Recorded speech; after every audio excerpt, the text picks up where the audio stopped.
Welcome to Stochastic NBA live before lock for Saturday night. We got a 10-gamer on the slate here, all starting within an hour and a half of each other. Kind of have to love that for a Saturday night. You can get your lineups out of the way, get on with your night. Perfect for a holiday weekend. I'm your host, Neil Orifled. You can find me on Twitter at PlayerQDFS. I am here with your old pal, EMac. You can find EMac on Twitter at EMac DFS. This show is produced by Mike Lawrence, who you can find on Twitter at AwesomeYo. And of course, we are sponsored by Betr. If you wanna find Betr, go check out Betr, because you can get your first deposit doubled up to $500 when you use our link. Mike will put the link in the description. Sorry, into chat. It's already in the description of this video. New way to play Pick'em. You can up to 100x your entry fee on Betr if you get 8 out of 8 right. So it kind of ups the stakes of your regular Pick'em stuff, and you can get your first deposit doubled up to $500. So check out Betr if you haven't already done so. Currently, NFL, NBA, MLB, and NHL, and there might be more to come. You must be 21 plus to play in most states. If you or someone you know has a gambling problem, call or text 1-800-GAMBLER. Check out Betr. It's BETR, spelled a little bit different than you might expect it to be. EMac. Fun little slate. I mean, a 10 gamer. It is a kind of an overwhelming slate being a 10 gamer. I imagine we're going to get some injury news between now and the end of the show. Any particular injury news that you are looking forward to? I was just looking to see if we have anything on the Lakers. That was kind of the main one there, and we'll get it in. I had a nice spicy Thai dinner, so I'm schwitzing just a little bit here because I had some soup that was a little hot. So I had to go turn on the air conditioning because it's one of those days, and I did not get into all of the news here. Okay, so key things that we want to know. We do know Taylor Tucker is out. We know Mark Williams is out for Charlotte. We have Brandon Podzinski is going to play. Keldon Johnson is in. Tari Eason's still questionable. Luka Doncic will play. That's the biggest one. So I wanted to confirm that. I thought I had seen that note come through because that changes Dallas dramatically. As we saw last night, it was the understudies that were playing against Houston, which has the 7th best defensive efficiency rating. And they couldn't get it done. They didn't have a good ball handler. You've got an aging Tim Hardaway Jr. as the main offensive guy. A couple of their scrubs got there deep into the games. I think they played 12 people at least 17 minutes, and 3 other people played, or maybe it was 11 people played 17 minutes and 3 other people played. It was like literally they emptied the bench, and people were spicy and fired up about it. I don't know why, because they should have been taking the unders on players like Fred VanVleet. Got to read these free picks in the DFS building blocks article. Yeah, let's go check out EMac's under picks. That worked out very, very well for me. So every now and then you land on something correct, but that's a big one. Then the other big one is what's up with LeBron and AD, because they have the Christmas game, right? No, that's 48 hours from now. The Western Conference is pretty tight. I expect at least one of them to play. It wouldn't be a complete outside shock if they both sat. But my guess is Davis pretty much plays, and LeBron probably will as well, because we got the Western Conference standings are so tight. Plus, OKC not exactly a pushover either. So that's the other big news. I think that we're waiting on, because I see that like Jalen Duran is still doubtful and Marcus Smart is still doubtful. Those guys aren't either. They're not going to play. Okay. Terry Rozier is the only other one. Sore knee. I bet he plays. I mean, do you think we're going to get most of the impactful news at some point during this show? I would expect. I mean, we got the last games of the slate start within an hour and a half of lock, so we should. We'll get most of it for the earlier games, and then hopefully we'll get some of the later stuff as well. But we'll keep an eye on what we need to think about as far as keeping things open for late swap later. Maybe if you want to keep things open for the Lakers, that is one approach. But yeah, pretty beautiful thing having all 10 games starting within an hour and a half of each other. And then of course we've got the Timberwolves coming on later against Sacramento. Hopefully they can get the W on the showdown slate later. But for now, we'll have to do our we'll just talk about this 10 gamer.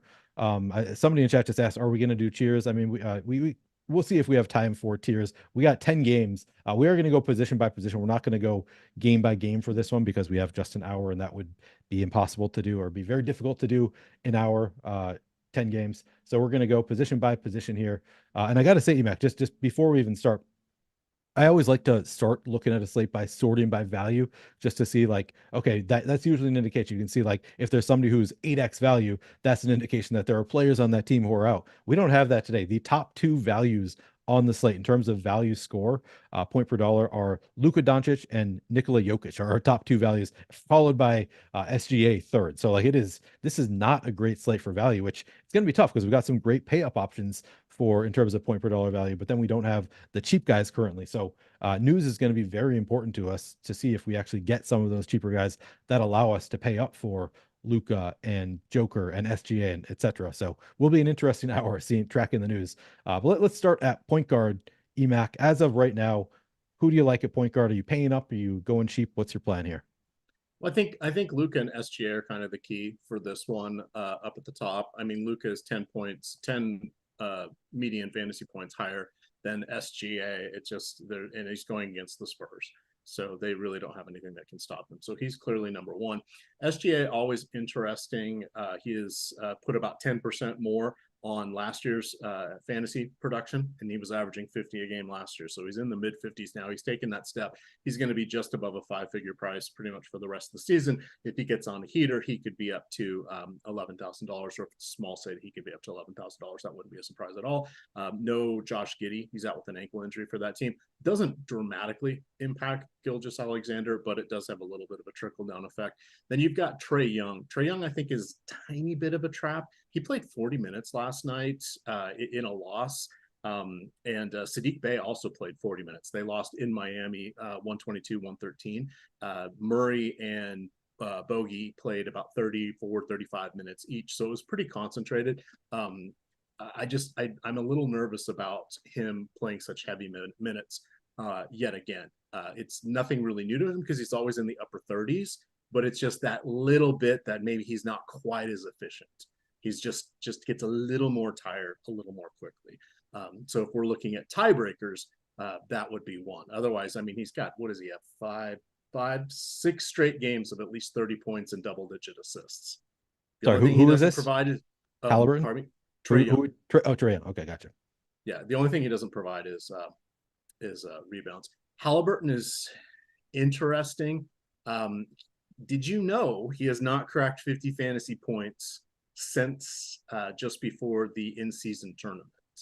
I did not know that, really. Yeah. So Yeah. led So them to he is the in-season championship game and then is kind of fallen off a little.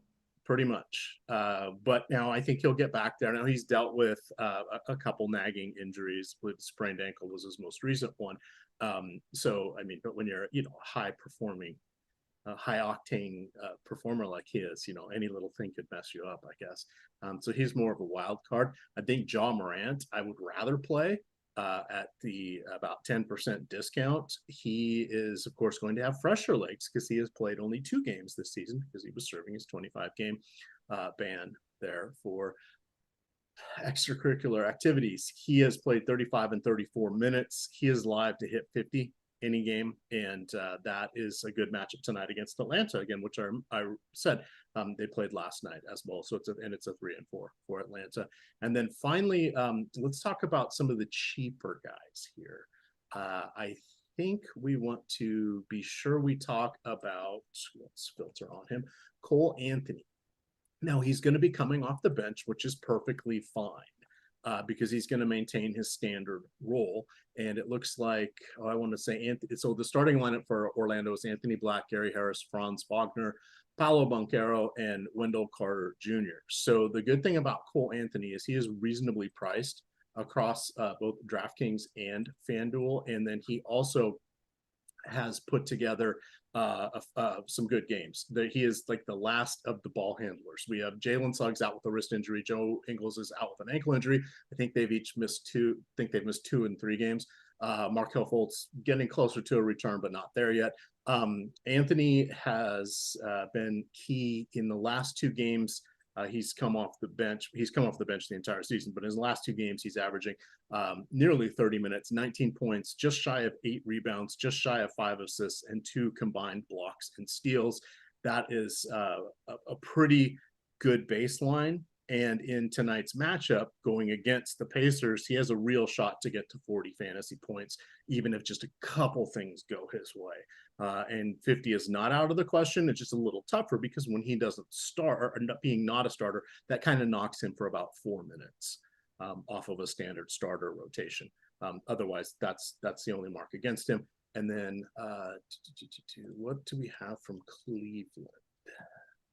I mean, yeah, absolute nut matchup there. Pacers are second in terms of pace of play in the NBA. They play at the second fastest pace of play in the entire NBA, and they are third worst in terms of defensive rating. So, yeah, absolutely great matchup there for the Magic.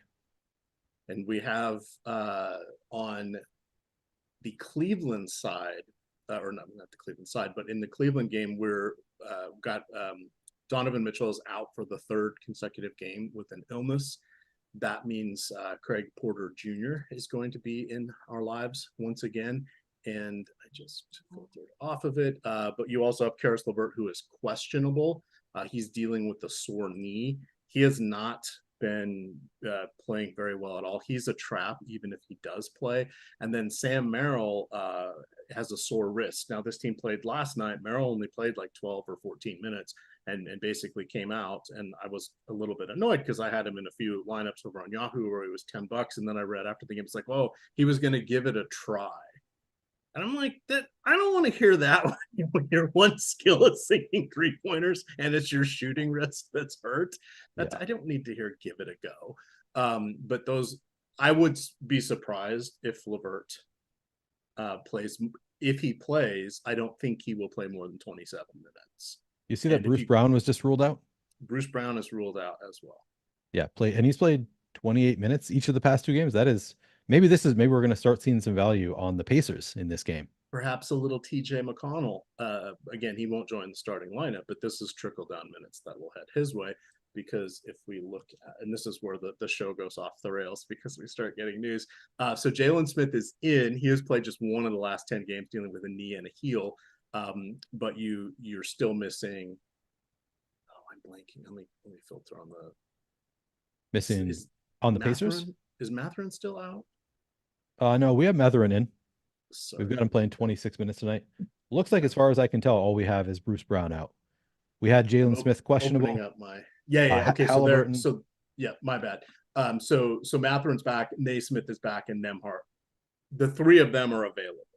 At one point, we'd been missing a couple of those. I was thinking if someone was out and then Brown was joining them, then we might have a little bit more. Essentially, Brown's minute will probably be dispersed among Naismith, Nembhard, Mathurin, and then a little bit for TJ McConnell. But my excitement for TJ McConnell just kind of evaporated because he could still only play 10 or 12 minutes tonight. He has fallen out of the rotation at a couple points this season and kind of re-entered it when Halliburton was hurt, but even a few games after that, he only played 10 or 12 minutes. As Maddob points out, the Pacers are already priced up. Yeah, I'm looking at them. I'm like, TJ McConnell's 5,000. Like, he's not like a min-price TJ McConnell. Nobody is standing out as like a fantastic value here on the Pacers. Unfortunately, we'll get little bumps across the board, but nobody's like a slam dunk play because we have Bruce Brown out. All right. So you were sorry. I kind of interrupted you with the Bruce Brown news. Do you have any other point guards you wanted to talk about before we move on? I had something else to say about Porter Jr. So Porter Jr. is kind of live for about 30 fantasy points. He's sort of the last 3 starts he has, he's averaged 30 fantasy points. He's okay. His salary is slowly ticked up, but it's not a steal, but he's not overpriced like I would say TJ McConnell is, because he's going to be starting and he's one of the few ball handlers left, particularly if Karis LeVert is out. I think that hits most of the point guards. You're not lying to me, are you? Too Nice. Did T Higgins just score an 80-yard touchdown? That's what Too Nice is telling us in chat. I also see Nathan Joyce in chat. Don't see Nathan Joyce on all of our shows. Good to see Nathan here watching us for NBA. Maybe he can give us some bets. Maybe we can ask Nathan for some bets in chat. That's a fact on the touchdown. They're going for 2 right now. Touchdown. Wow, that is pretty nuts. T Higgins. Don't know how that affects me at all in basketball or in anything, but good for him. Good for T Higgins. Are you live in best ball? in any? I have one remaining Best Ball Mania 4 team. I do not have T. Higgins. The only player I have in this game is Jalen Warren, who already got cucked at the goal line. So not feeling good about it so far. Who got him at the goal line? Well, first of all, Kelvin Austin scored a 7-yard touchdown at the goal line, and then Najee Harris scored the short one as well. 2-point conversion by Mixon is good. Nice. All right, sorry, we don't want to get too far off the rails because we have so many games to talk about here, but I can't not respond when I hear about an 80-yard touchdown. That's very exciting. It's always fun. I love an 80-yard touchdown. I like it better when it benefits me, which this one doesn't really. All right, should we move on to shooting guards, EMac? That works for me because, hey, Cole Anthony also available at shooting guard. Again, do not worry that he's coming off the bench. He's a perfectly good play across all of the sides. When we start looking at actual shooting guards that we have not yet mentioned, we didn't really mention Steph Curry. We didn't mention him at all, but he played last night against the Wizards. That was pretty much a laugher. Steph dropped 30 points in 27 minutes. The Wizards they're a disaster of a team, but this is the rematch against Portland.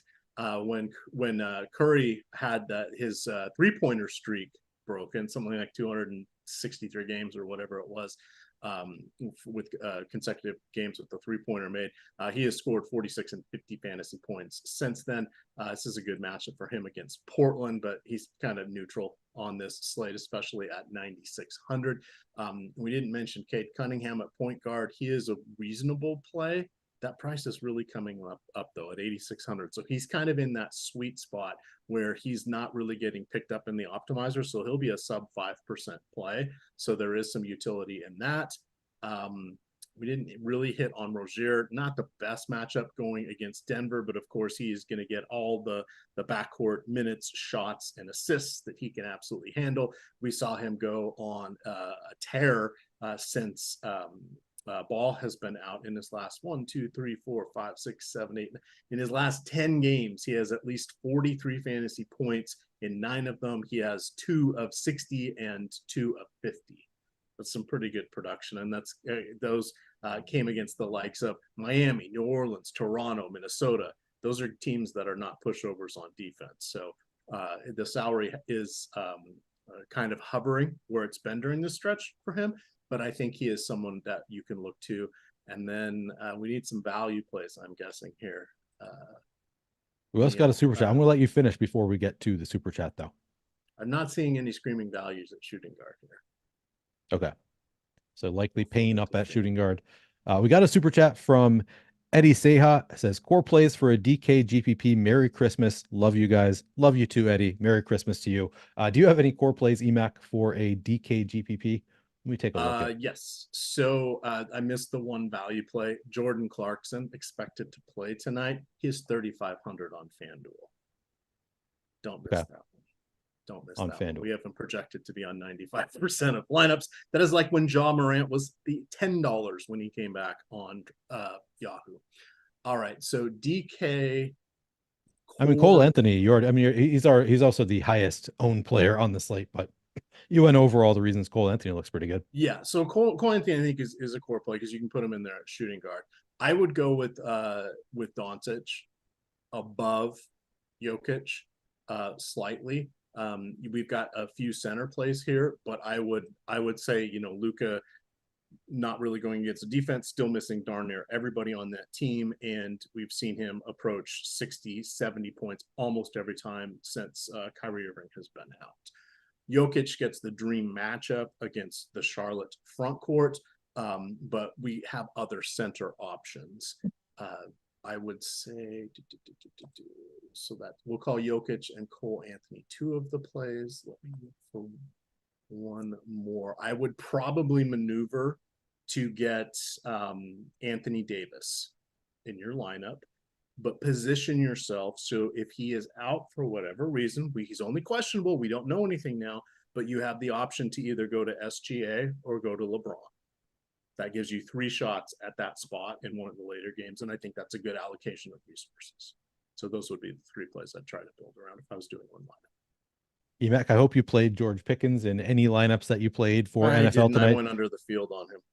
apparently just scored his second. He's got 200 yards and 2 touchdowns. Noah says, my God, that's I'm facing him he's only in one of the Best Ball Mania 4 lineups of the teams that I'm facing, but yeah, that guy's off to a pretty good start. Oh, This was a slate that I'm lucky that I used the Sims, because in my normal process, I would not have played much George Pickens at all. I ended up getting, I think, a little over 30% George Pickens across my lineups, just because that is what the Sims were giving me. So luckily I have some in DFS, but he's just crushing me in best ball right now. So honestly, I'd prefer that it didn't happen. All right. I'm will do. live. I have $240 in, 400 currently winning. So of course, there's an entire game still to go. Yeah, but still, I mean, you must have at least some Pickens then, if that's the case. A little bit. It's slim pickings, if you Yeah. will. All right. Anything else at shooting guard? Mike did tell me that he's going to pull up tiers, so we will take a look at tiers, talk about who we like the best All right, give me in the one tiers sec contest. I'll upload tiers as I had well. no idea that we have so many people in the audience these days who like tiers. It was kind of last year we had like one guy who would ask for it regularly when Greg and I did these shows. Now we've got a lot of people who like it, so that's kind of fun. Picking up steam. I think Devin Vassell is intriguing as kind of the last guy at shooting guard. Okay. That's really it. Desmond Bain had a 4.5 3-pointer prop. I took the under on that. That was one of the things popping up on Odd Shopper. Promo code GIFT gets you 30% off any 1 week or 1 month package there at Odd Shopper. You should definitely check that out. Yeah, definitely. All right. Should we do some tiers now? Is now a good time? Terry Rozier just ruled out. Was he questionable? Yes, but I thought for sure he was going to play. So cross him off. I mean, that's going to open up some value. Is it On really? Charlotte? I would think. Is it not? Am I wrong? Does Charlotte have anybody that's good besides him in the backcourt? You don't need to be good to be a value. Oh, you need to be good to be worthy of our attention. Let's quickly look over there. It ain't gonna be Brandon Miller for me. They're going against Denver. I don't want Bryce Ish Smith of Remember Me spot. No, not really. James Booknight. No. Cross Charlotte off. I'm gonna wait and see if anybody pops out after we get our. It seems like, how many minutes is that for Terry Rozier? Like 35 minutes a game? Does he play 30, 34, 32 the past couple games? 38. That's a lot of minutes opening up for. I know it's not the best matchup with Denver, but that is a lot of minutes opening up on Charlotte. I don't know. I'm gonna wait and see, and I will update people if anybody pops as far as just a value score goes after we get updated projections, because that strikes me as a place where you would expect some big news to pop up. All right. Should we before we get into that, before we get into small forwards, let's do some tiers. All right. So yeah, top. I'm ready. Oh, Mike's got it pulled up on the screen. So Joker, AD, right. Halliburton, LeBron. To me, it's pretty clearly it's Joker. Yeah. And then AD and LeBron give you 2 chances in case one of them sits. But if both of them sit, you're going to be in trouble because they're the last 2 players left available at their time slot. I've checked because they go at 8 o'clock. Yeah. So I mean, it's unlikely that both sit. I guess they are playing. I don't know. I call that out because all of a sudden, if somebody's getting a 0 there, they're not cashing. Yeah, true. And there's some strategy to that. And sometimes this happens on the late slate tiers. If you guys play those, sometimes it'll get down to some really tricky situations. So you want to pay attention to that. Tier 2 is clearly Shai Gilgeous-Alexander. It's not even close. If I was throwing a dart, it would be Victor Wembanyama. The only concern we have there with him is he did sit out I thought it was a maintenance day, but he did sit out a few days ago in Milwaukee with a sore ankle. He only played 22 or 24 minutes 2 nights later in Chicago. Tiny concern there, but they're off until Tuesday. So there is plenty of time for additional rest here. I just thought that this could be a Greg Popovich saying, I got a 19-year-old kid. I don't need him hitting a rookie wall or doing something foolish and getting injured. He could be just taking it easy on him. That was my only concern there. But I would go with Shai Gilgeous-Alexander. Tier 3, clearly Scotty Barnes. Main reason for him is he has really picked things up this season. In similar minutes to what he was playing in each of his first 2 years, he's added 20% increase on his fantasy production, essentially career highs across the board in everything. So that helps when Fred VanVleet is gone. Tier 4 is where it gets rather interesting.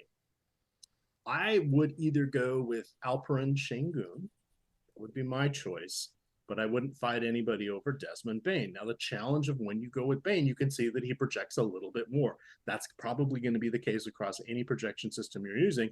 And for the hand builders or people building only one, they're gonna concentrate there. I think it's a perfectly good pivot to go to Şengün. This is a back-to-back as well as a 3 and 4 for Houston, but he played 27 minutes 2 nights ago. Last night, he only played 25. Regularly this season, he's been getting to 32, 33 minutes, which is about 4 minutes more than what he was playing last year. And that has made him a much more consistent fantasy producer. So I would lean towards Şengün for the differentiation. Tier 5, probably Paolo Banchero. Yes, he's at the top of the list here, but Indiana's such a good matchup. It's hard to argue with that. If you wanted a secondary play, I would probably go with Anthony Simons. This is a back-to-back for them. He dropped 58 last night.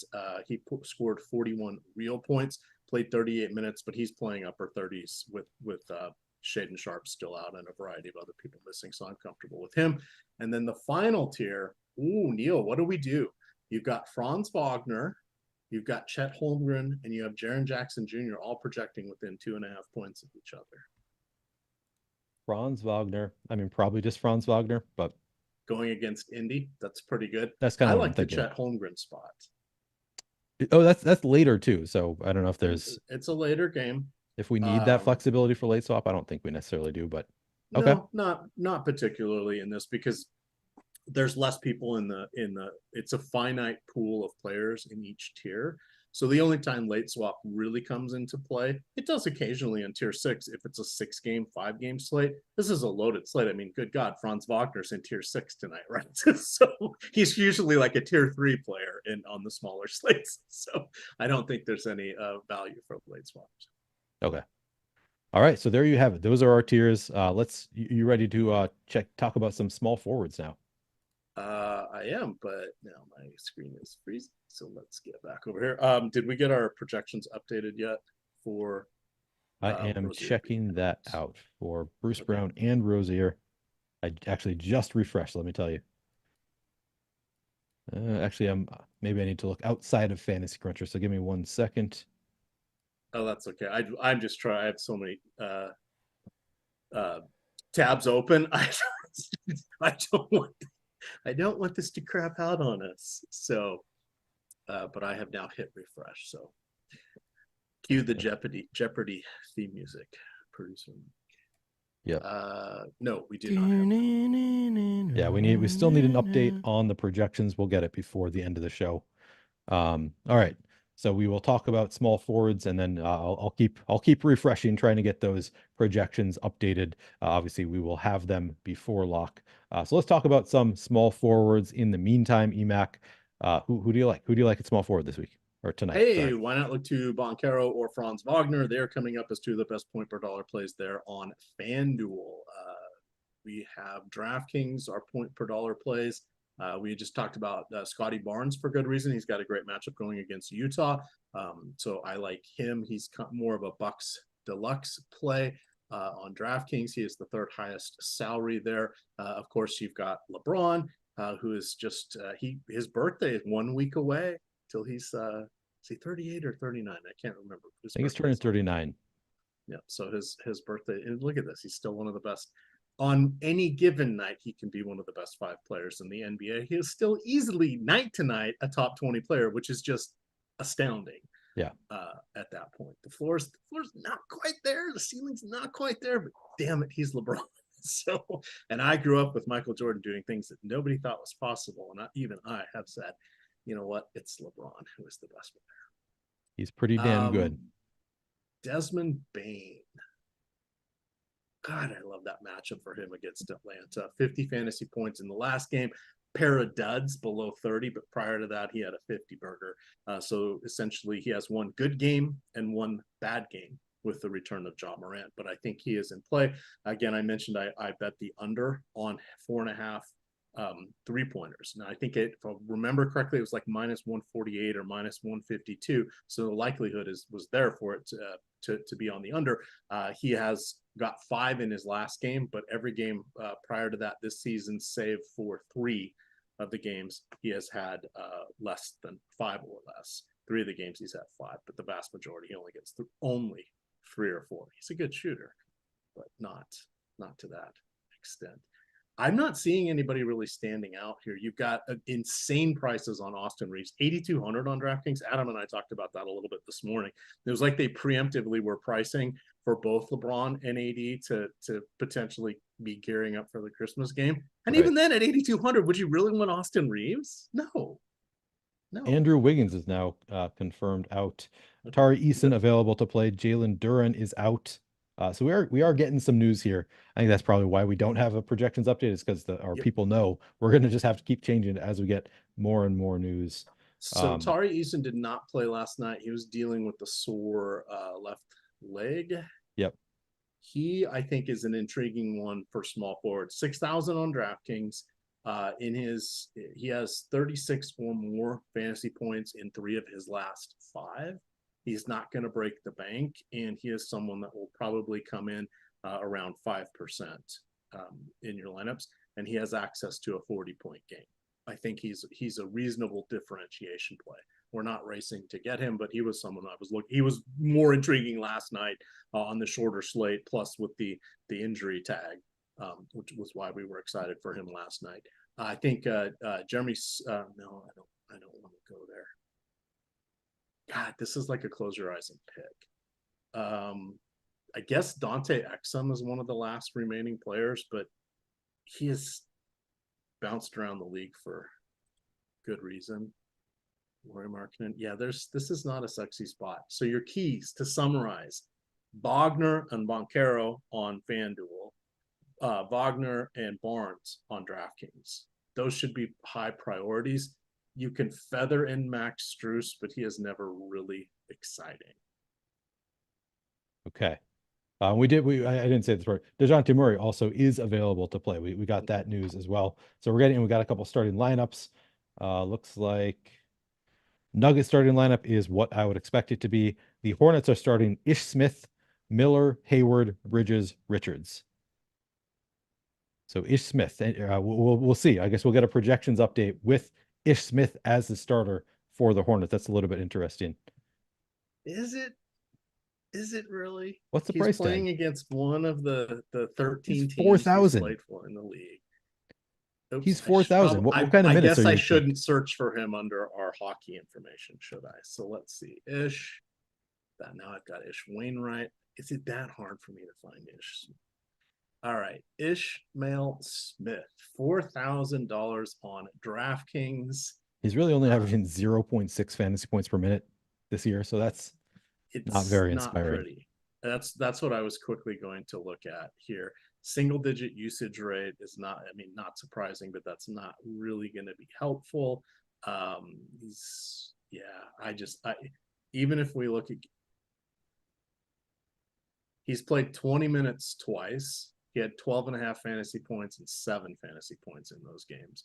This season, he has a high on DraftKings of 18 fantasy points. He got that in 16 minutes. Yeah, you're right. He really is a 0.6 fantasy per minute guy. That's like one of the worst in the league.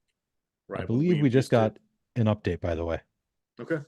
Let me refresh and I'll upload that into maybe not for the Ish Smith news. We got somewhat of an update. We got to our projections. Some things have been updated, I believe, just based on. Hang on. Never mind. It said that it updated, but I'm not seeing the changes yet. So must be coming pretty soon, would be my guess in that case. Because it did say that. Do a read while we wait. All right. Yes. Good idea. So I already told you a little bit about Betr, which is again good job. I missed the pun until I started reading it. You are correct. Yes, Betr is the sponsor of this show. You can get your first deposit match up to $500. It is just like other pick'em sites. You're taking the over, the under on various players. You can choose up to 8 on Betr and 100x your dollar amount, which that's a different thing than other similar sites. You can 100x on Betr. Fantastic deal. And of course, the $500 deposit bonus. Take advantage of it while you can. Must be 21 plus to play in most places. You're someone you know has a gambling problem, call or text 1-800-GAMBLER. All right, we are coming in hot with some new updates, but they are not quite ready yet. I will let you know once we get news that changes, maybe gives us some new value. I'm going to let you know as soon as we get it. We still got 25 minutes to lock. I'm going to get it to you as soon as we possibly can. EMac, are you ready to talk about power forwards, or do you have more that you want to say about any small forwards? No, I'm surprised. I thought there was going to be some better plays, but fortunately we have multi-position eligibility on a lot of the sites. We've got a couple good people at the top. Just kind of let the chips fall where they may on this one. But we can look at power forward now, Neil. So maneuvering our filters that direction. I see we have, we've already hit on Boncaro. I said kind of in the tiers, I think positioning yourselves, or in that core place, positioning yourself to make sure you get one of Davis, SGA, or LeBron on as a DraftKings core play, I think is a good decision point there. If we look at point per dollar on DK, Davis is second, LeBron is fourth. Ahead of them is Boncaro. And then Pascal Siakam slides in there at 7,900 on DraftKings. He has, if we look at the every other game theory, he's due to get about 30 fantasy points this game, but he does have 45 or more in 3 of his last 5. So he's kind of gotten out of those early season doldrums, which were dreadful because he had a lot of games below 30 fantasy points. I don't know if that was like kind of a mental thing. He was sad that Fred VanVleet was no longer there. Or he wasn't happy that it was going to be Scotty Barnes who is the guy and not Siakam, but he seems to be improving just a little bit. I mentioned I liked Victor Wembanyama. He still comes out as a decent tournament option, even at 9,200. We're projecting him for 46.5 fantasy points. I think that is someone that is going to get lost in the shuffle. He is going to be single digit popularity on DK. That would be the ones I like. And then I don't mind Jaren Jackson Jr. on FanDuel or Yahoo, where you get 3 points per blocks and steals. He just hasn't had a lot. Last game, he had a steal. 2 games ago, he had 3 blocks. The game before that, he had 1 steal. The game before that, 4 blocks. And then you get into a stretch where he was averaging just over 4 combined blocks and steals for about 10 games in a row. That's what we want to see. He's got to put it all together because his rebounding is rarely does he get double-digit rebounds. Rarely does he get more than 7 rebounds. And that's something that tends to hurt his overall consistency. But when he puts everything together, gets those stocks, drops some points, he can hit 50 fantasy points, and he can be a real difference maker. Yeah, I don't like him as much on DraftKings though. EMac, let me interject here. Let me interject here because we did get an update with some of our projections. So just to give people an idea of some of the value that has opened up in terms of our projections, we now have our best value on the slate is James Bouknight, which it's not particularly inspiring value because we haven't projected for just over 18.5 fantasy points in 18 minutes. He is the stone min. So now he's 6.2x value, suddenly becomes the best value on the slate, just in terms of point per dollar. He's not like a slam dunk play projecting for 18.5 fantasy points, but on a slate where we are hurting for value, suddenly James Bouknight makes it a little bit easier for you to get Luka and Joker into your lineups. Looking at some of the others, we also have Ish Smith. I mean, he's 4,000. We've got Ish projected for 27 minutes and just over 21 fantasy points. Okay. Now looks a little bit better in terms of value. We didn't have anybody from the Pacers pop up out of nowhere with the Bruce Brown news. Just here, I'm going to look at the Pacers specifically. Is there anybody who becomes, a somewhat better play with Bruce Brown out? I mean, Andrew Nembhard, he's 4,300. We now have him at 22 fantasy points in just under 26 minutes. It's pretty spread out for the Pacers, to be honest. Nobody is like jumping off the page as great value suddenly. Aaron Nesmith, he's 5,100. We've got him projected for just over 23 fantasy points in just under 29 minutes. He suddenly looks okay, but honestly, with the news that Bruce Brown is out, nobody is suddenly standing out as a great play. If you have any questions about any other news that maybe I'm forgetting to think about, might have changed, just let me know and I can look it up. We did get some super chats that I also want to go over here, EMac. Starting with, we got one from our guy, Sean Geezy, who wins every single night, cannot stop winning. Sean says, no question, just wanted to say thank you for all you guys do. Happy holidays. Good luck tonight, everyone. Thank you so much, Sean. Love to see all the wins recently. I'm sure you're going to keep it up. Car Park says best players per position on FanDuel. EMac, have you looked at FanDuel at all? Do you want to cover that one? Yes, I absolutely can. So I think you're really looking at a trio of Orlando Magic. I think Moncaro, Cole Anthony, and Franz Wagner are keys at their respective positions. Do not overlook Jordan Clarkson, who somehow is at the minimum 3,500 on FanDuel. If he plays, he should play. He's missed 6 games, but just keep tabs on that on if he's going to play. Even if he plays 20 minutes, I would prefer him to Bouknight. I would prefer him to Ish Smith over there. He is not a screaming deal on DraftKings.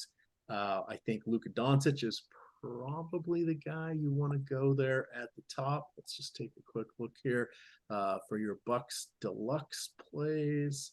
No, it does like Anthony Davis quite a bit. I would still probably go with Doncic myself. There's kind of my core place. Did I hit every position? I think so. We did get news that LeBron, AD, and Jared Vanderbilt are all playing. Jared Vanderbilt is also starting tonight. D'Lo is to the bench. So a little bit of news on the Lakers front there. We don't need that quite yet. That's a later game, but good to know that ahead of time. So in that case, I would go for Davis over Doncic on FanDuel because of the 3 points for blocks and steals. Okay, interesting. All right.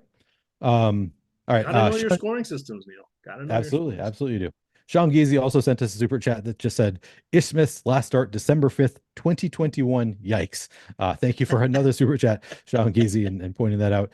Jeff Williams, if LeVert is out, who benefits? Who's the backup point guard? All right, let's see. Who benefits with LeVert out? Truce, because Craig Porter Jr. is the backup to the backup at point guard, and he is the last man standing with Garland and Mitchell out.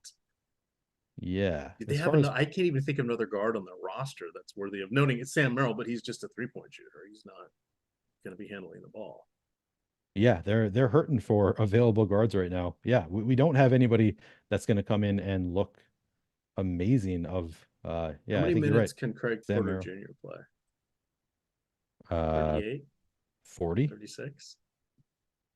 We've got him in for under 30. So I guess that is the answer. I think Craig Porter Jr. would benefit the most. He'd get more usage, more minutes. We've already projected. I think he gets 6 more minutes on what we're projecting right now. I think that is the best answer. It is Craig Porter Jr. Sam Merrill, I would expect to get a little bit of a bump as well. He goes from he's currently in play 22 projected fantasy points at 4,500 would look even better. So I think those two are the two that really benefit the most. Craig Porter Jr., Sam Merrill, if Karis LeVert is ruled out, which we don't have that news yet. All right. I think we got to all of the super chats. All right. Anything else at power? Let's move back to power forward, EMac. Yep. Anything? So Davis becomes number 1 at power forward and center for me on Yahoo. Wembanyama is second on both. And then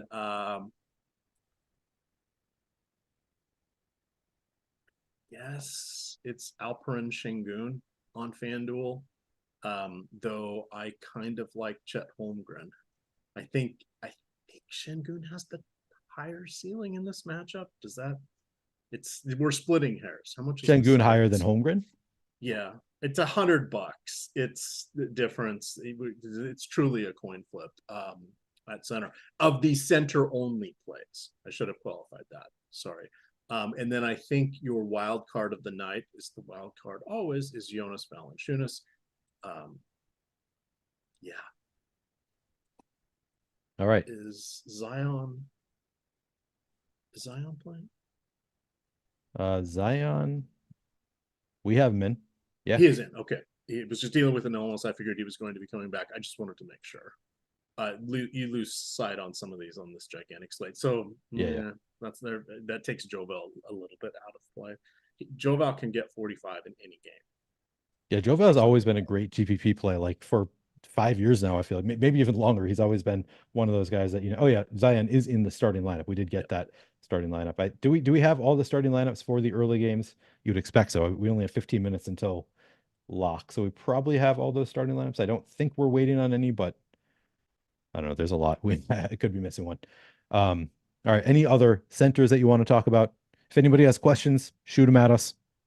Let's quickly hit centers for DK. Your number one is going to be Jokic. I do like Holmgren over Şengün on DK.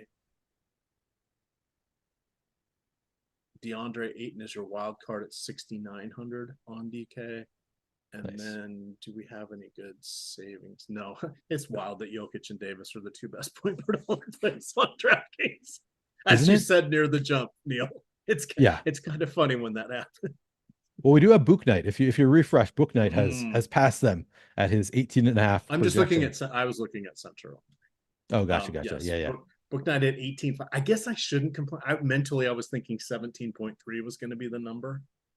Is that enough raw points to get us there? I mean, because we have to count a 2v2 of what we'd be giving up. But Frank P.S. is Vando starting? Yes, Vando is starting in this game. So maybe he'll get a little bit. I don't know. Is he going to get much of a projection boost for the start? I mean, he's now competing with LeBron and AD for rebounds. Yeah. What does Vanderbilt do? He rebounds and he stands in the dunker spot and dunks. And occasionally blocks shots. Yeah. How often does he take shots? He doesn't. He only takes alley-oops, right? Yeah. Correct. It's hard to get excited from. He'll come out of his first rotation with 3 points and 5 rebounds and a block, and you're fist pumping. And he'll be headed into the fourth quarter watching the closing unit with that same stat line. Correct. Spot on. We've got Vando in for, I don't know, we have him in for 22 minutes, but I'm not sure if that accounts for the start. Last game he started, he played 21 minutes. Yeah, his recent starts, 21 minutes, 13 minutes, 16 minutes. Those last two are from the previous year, but they started him most of last year, and he didn't play huge minutes anyway. So don't know that it really affects all that much for Vanderbilt. Does it change how you feel about D'Lo coming off the bench? It hurts him on both ends, okay? Because he's someone that can get played off of the closing unit because he doesn't play defense. And that can be a challenge because they prefer to go with Austin Reeves over him. And now they've got a bunch of other swing guys kind of healthy, like Rui Hachimura, et cetera, et cetera. I think it hurts. It hurts him. He now needs to make the closing lineup. And before, we didn't like it when he was a starter, and he's like, shit, he may not make the closing lineup. Now his price hasn't adjusted, and he doesn't get those extra 4.5 minutes that kind of get secured with the first run before someone starts coming off the bench. So I think it's on a slate like today, I think it really hurts him. Even in the late slate contests, I think it hurts him. We got a super chat. Who are the best leverage plays on FanDuel? And man, I did not realize Jordan Clarkson is such a good on FanDuel. He's 3,500. My God, Jordan Clarkson. We have him projected for 94.5% ownership. It feels light, Neil. Okay. Yeah. As far as leverage goes on FanDuel, James Bouknight is currently our top leverage play. He is also the Stoneman, 3,500 on FanDuel. We're projecting for 1% ownership, 8.5% chance of being optimal. I would imagine that the ownership just hasn't changed for all the sites updating their projections yet. Ownership projections are somewhat based on industry projections. So it's probably, I can't imagine he's actually going to be 1% owned at 3,500. We also have Patrick Williams projected for 8% ownership, 15% chance of being optimal on FanDuel. Ja at 10% ownership, 16% chance of being optimal. Max Strus, 11% ownership, 18% chance of being optimal on FanDuel. And then Dwight Powell, 6% ownership, 12% chance of being optimal. So those are your top 5 in terms of leverage on FanDuel. While I'm looking at leverage, I should take a look at it for DraftKings as well, just so we can, because people might be interested. I'll read off some of the top leverage plays. James Bouknight, currently we have him. We have massive leverage. And again, this might be, maybe the ownership's going to be higher, but we have James Bouknight at 21% ownership, 54% chance of being optimal on DraftKings currently. Now, obviously, you get injury news, that's going to change everything. But I think that we've gotten most of the news we're planning on getting. So currently, James Bouknight stands out as by far the best leverage on DraftKings. We have AD, 4% ownership, 8% optimal. We have Brandon Ingram, 3% ownership, 6% optimal. PJ Washington, 4% ownership, 7% optimal. And Bogdanovich, 6% ownership, 9% optimal. Those are our top leverage plays currently on DraftKings. So as long as I'm answering the FanDuel, I figured I'd answer the Jackson leverage. The DraftKings leverage plays as well. All right. Noah, can we see what the Sims are liking as lineups? I hand built and feels like mixed results. It looks like we've got it up on the screen already. So thank you, Mike, for showing us what the best lineups look like currently in the Sims. And of course, I can never read it through Zoom. I should try to pull up. I'm going to try to pull up YouTube and see if I can read it there. I can also zoom in. So you can see it on the screen. So if you are watching on YouTube, you should be able to see what the top plays are. Come on and do like they do on Jeopardy, like the special guests when they read the clue. Can you put it back on and make it a little bit bigger, Mike? I think he's maybe doing that right now. He just took it off the screen right when I got to YouTube. All I can see is me and you now, EMac, and I just that didn't is not want what I came here to see. Cropping and ruining. Right, there it is. Thank you, Mike. All right, our top ROI lineup here. Ismith, I assume that's the top one, right, Mike? Ismith, that one. Ismith, Andrew Nemhard, Max Struess, Paulo Banchero, JJJ, Triple J, James Bouknight, Lou Dort, Luca, or that's our top ROI lineup currently. You can see here on it's funny looking at NBA lineups, like they all just use the entire salary cap or very close to it. Pricing is just so much more efficient for NBA than NFL. You're generally using the full salary cap. So a lot of Ismith making it in here, a lot of James Bouknight into our top lineups. Anything standing out to you here, EMac? That I'm going to be playing James Bouknight after I said disparaging things about him. That it going to be forced to. Soul. Can you hear the sadness in my voice? I can. I'm sorry that you're being forced to play James Bouknight against your will. That is that's depressing. I suppose I have 8 minutes. I need to get my lineups in too. Is reaching into my computer and making me play. Who is? Osimo. Oh, Osimo. Yeah. That Alex Baker. You may have heard Alex of him. Baker. Pretty good DFS player. If anybody can reach into your computer, I would guess that it would be Alex. JB says Book going for 55. I think he's assuming he means James Bouknight. Yeah, we don't have Devin Booker on the slate. Did you know, EMac, that when I was in Arizona last weekend, the Suns were staying in our hotel. So like my wife saw Kevin Durant, people saw like all of the star Suns players. We walked in behind Chase Young. The 49ers were also in our hotel. Just thought of that because he brought up. This must be a nice hotel there, Neil. Yeah, it was one. I mean, it was one that DraftKings put us up at, so it was free for me. Thank you to Hishbu for inviting us to the Fantasy Football World Championship. Yeah, it was a swanky hotel. The Arizona Biltmore, very cool. All the teams playing there. I'm just refreshing stuff to make sure that I'm not missing any screaming values that we need to talk about. It doesn't look like we are. Just Trace Jackson. Is that who's the guy for Golden State? I didn't mention him. Trace Jackson Davis. He is someone I think is slightly intriguing at $5,000 on DraftKings, especially for that late slate. Okay. I mean, he does not project that well point per dollar. He looks just fine, like 23 fantasy points at 5,000. So expound on what is your, why are you interested there? I think he's in play for a double-double. I think he is earning the trust of Kerr. I don't expect him to start, but Adam did call out that, I'm blanking on their rebound only center. God love him.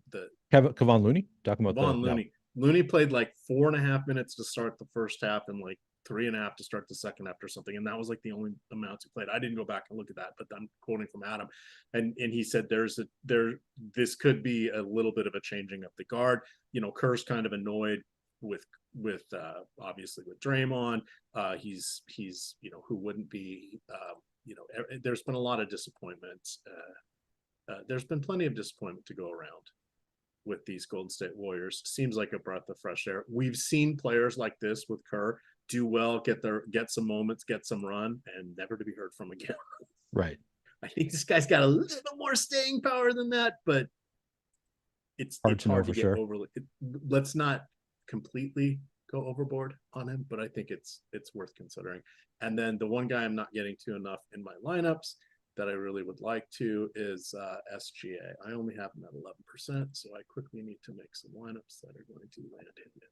I just realized I can use the cheat code, which is I'm just going to run lineup generator instead of trying to make my own lineups. So I am just playing 20 lineup generator lineups, and of course I'll have to If we get late news, I'll adjust later. But now is the time. If you have the lineup generator, I always tell people run it as close to lock for NBA as possible. I literally just ran it. It takes you a minute or two to make your lineup. So obviously I'm on a show, so I can't. It's harder for me to make my lineups. But even if you just want to have a little bit more trust in your lineups, now is the time to do it. And of course, you can get discounts on. Actually, I don't know if we do for NBA. For Promo code NFL holiday will get you 25% does that work for NBA also? off any stochastic package of 1 week or 1 month. That is promo code holiday, and that is if you are a new subscriber to Stochastic. Mike, can you run the Sims for FanDuel really quick? I don't know, Paul, if we're gonna be able to get it in before lock, but yeah, why not?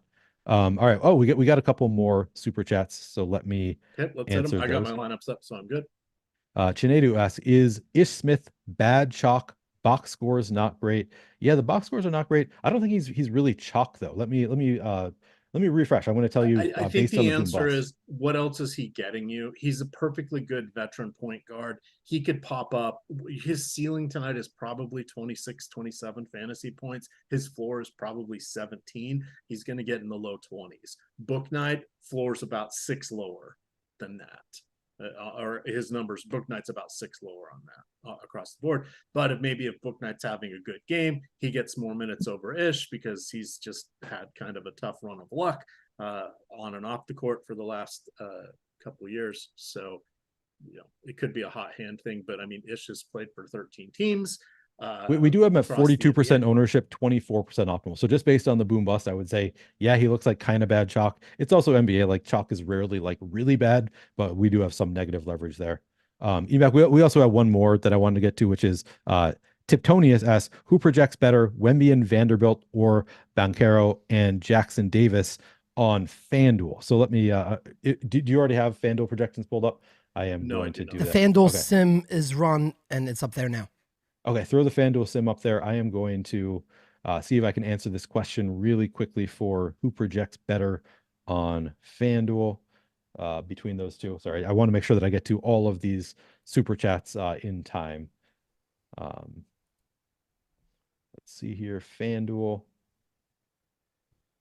Power forward. The question was Wemby and go find that again. Wemby and Vanderbilt. So Wemby and Vanderbilt project for. Wemby is about 46 projection.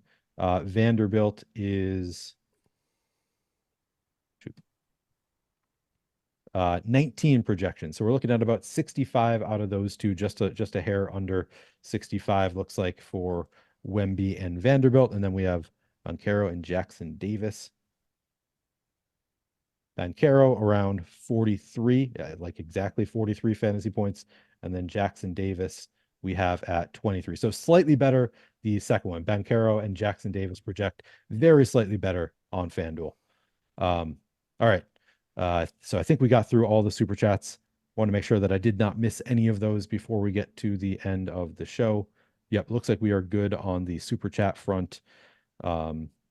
There was some serious overlay on Yahoo earlier today for Saturday NFL. There was like DK contests were going off 30% empty. It's the holidays. You never know what sport or slate, but it's going to happen. Someone was asking us on the strategy show, hey, why are the NBA prize pools so bad? I think they were trying to push people to NFL, and it didn't work. Oh, do you think so? On Yahoo? Funny. FanDuel. FanDuel. Sorry, DraftKings. Okay. No, Yahoo just people forget to play there. Is all. They downsized their contest dramatically on Yahoo, but people just forget to play there. Oh, like no, their Laffy. Flagship tournament's not even going to get to that. It's going to fill at like 960 out of 1200. Okay. I'm being dragged on Twitter, EMac, because yesterday on the strategy show, somebody came on. We're close enough to lock. I think we can get to story time, and we're at the end of the show. But we're on the NFL. We just hit lock officially. Okay, we hit lock. Laffy and I were talking, and somebody came in. I forget who it was. It was one of our regulars came in and said, "I just took a normal sized shit at the office and flushed, and it flooded." And so we were talking about that and like what he should do. And my suggestion was you should use less toilet paper.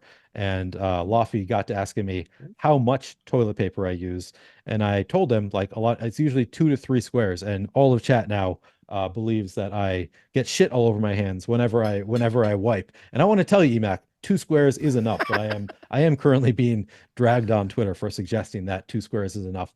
Don't knock it till you try it, guys. That's all I'm going to say is don't knock it till you try it. Two little thin squares.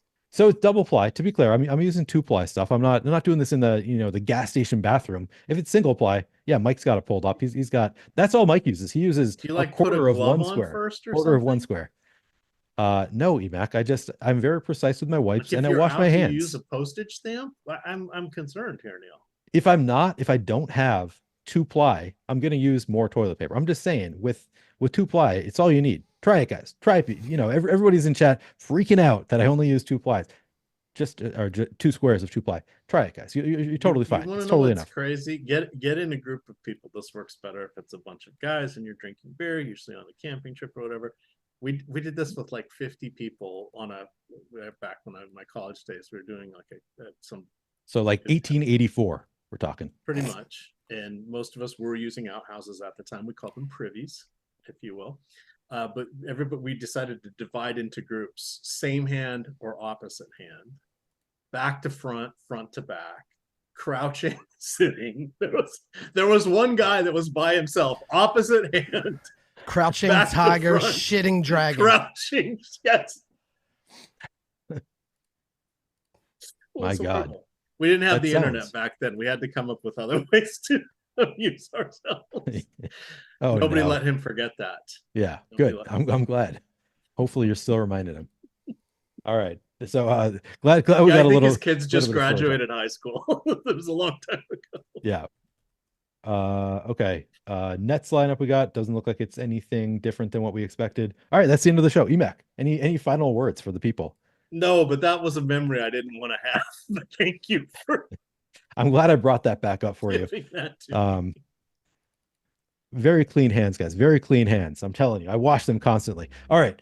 Thank you all very much for watching. Again, we have deals going on right now. Great time to sign up for all of our products, 25% off. You can use the links in the description of this video. You can use promo code HOLIDAY. A lot of ways to go take advantage of all the offers we have on Stochastic and on the Odd Shopper side. I know EMac, you remember what the promo code is? I know we have one for Odd Shopper as well. For Odd Shopper, it is promo code GIFT, gets you 33% off any 1 week or 1 month package. If you want to give Neil credit for any of these, use the promo code Muddy Fingers. That's funny. That's funny, EMac. EDY Fingers, all one word. Yes, Muddy Fingers. That's me. That's me. That's from chat. That was not mine. You have won the chat. It's not bad. It's not bad. Alvin Dimry, you have won the chat, sir. Well done, Alvin. All right. We're going. I got to go get some food, pick up the groceries, etc., etc. Thank you all very much for watching. Good luck in your NBA. Good luck in your NFL. Good luck everything you've got going on. Merry Christmas. Happy holidays, whatever you celebrate. Enjoy your weekend.